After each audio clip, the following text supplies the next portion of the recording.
तीसरी लहर ने देश में दस्तक दे दी है, क्लियर है।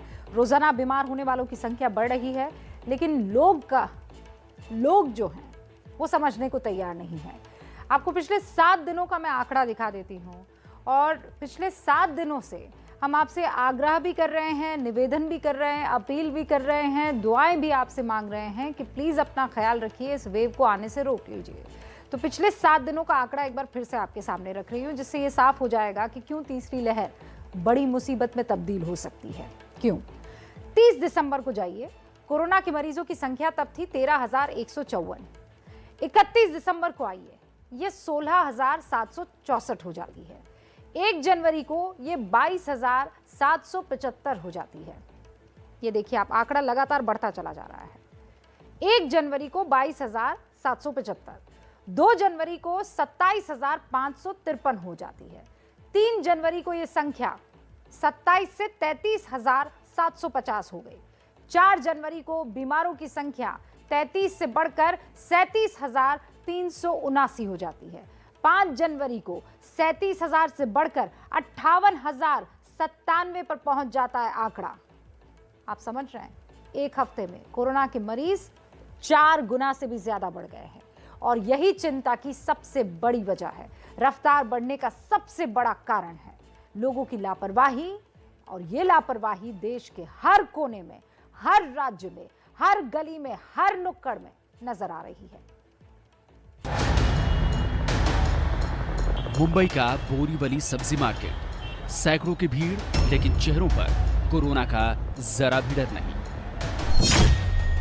पिछले 24 घंटे में मुंबई में 10,000 लोग कोरोना संक्रमण का शिकार हुए हैं, लेकिन भीड़ को कोरोना का जरा भी खौफ नहीं है।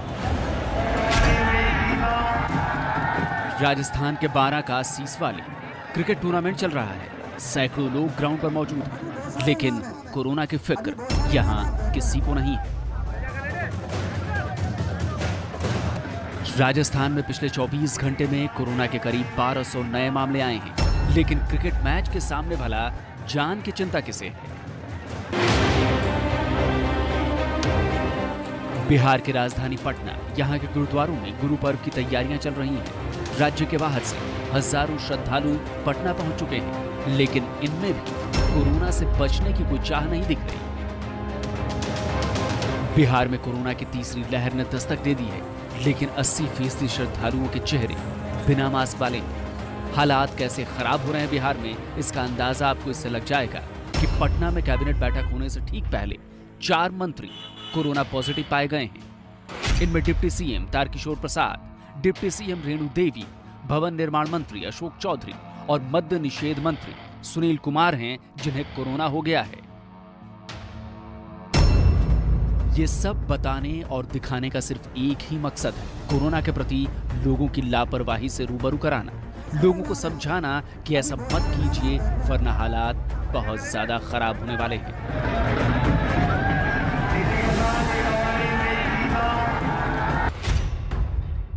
देश में इस वक्त कोरोना के कुल मामले 2,14,000 को पार कर चुके हैं।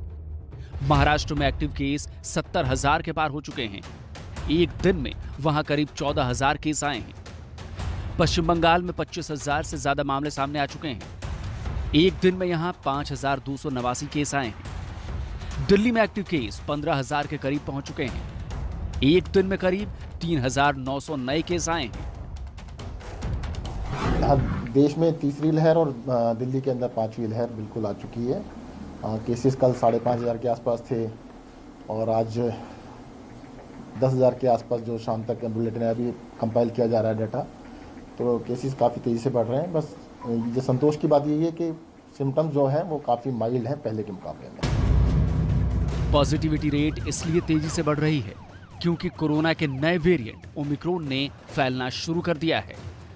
काफ़ी सारे तेज़ी से संख्या बढ़ रही है, जिसमें कि जो मेजर कंट्रीब्यूटर है वो ओमिक्रॉन है। आधे से ज़्यादा केसेस हमने देखा जीन सीक्वेंसिंग से कि ओमिक्रॉन की वजह से आ रहे हैं।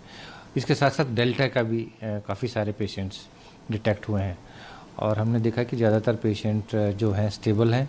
कुछ ही पेशेंट्स को आईसीयू की आवश्यकता है, कुछ ही पेशेंट्स ऑक्सीजन सपोर्ट पर हैं।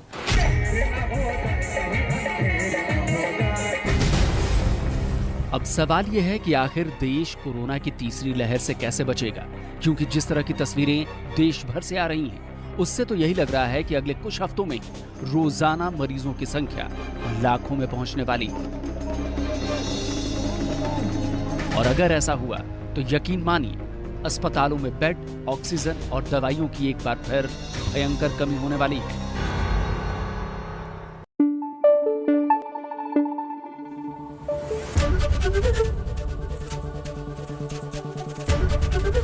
एबीपी न्यूज आपको रखे आगे।